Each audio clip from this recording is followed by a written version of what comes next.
Setinggi-tinggi kesyukuran dipanjatkan kehadrat Allah Subhanahu wa Taala kerana dengan limpah izinnya kita dapat bersama sekali lagi berhimpun bagi meraihkan majlis yang penuh bermakna ini. Majlis yang meriah menyantuni semua graduan dan ibu bapa, menghargai hasil keringat dan kesungguhan mereka sehingga berjaya melakar satu lagi sejarah peribadi. Inilah sidang terakhir bagi Majlis Convocation UKM ke-51. Kita berikan tepukan gemuruh buat semua. Ikhlas saya katakan, saya amat berbangga kerana dapat turut sama dalam menyaksikan perjalanan suka duka akademik anda.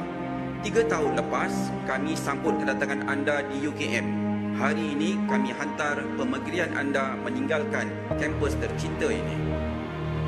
Para hadirin yang saya hormati sekalian, ayah doanya tidak terhenti, ibu kasihnya tidak bertepi. Itulah ibu dan ayah yang hanya tahu memberi tetapi tidak pernah mengharap kembali. Bagai sang surya menerangi bumi, selalulah kembali ke kampus. Sumbangan anda kepada universiti amat kami hargai. Dengan izin, nobody is bothered about an institution more than its alumni. Being an alumnus is not just a title, but a lifelong commitment to the growth and success of the institutions. Peganglah janji kita untuk terus terkehadapan mendahului langkah masyarakat dan zamannya. Graduan semua, dunia ini hanya memiliki 3 hari. Kemarin ia telah pergi bersama dengan semua yang menyertainya.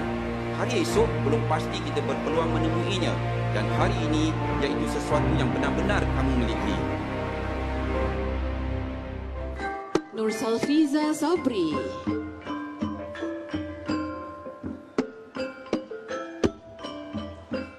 Dengan ini, saya isytiharkan Majlis Convocation Universiti Kebangsaan Malaysia ke-51 ini ditutup dengan rasminya.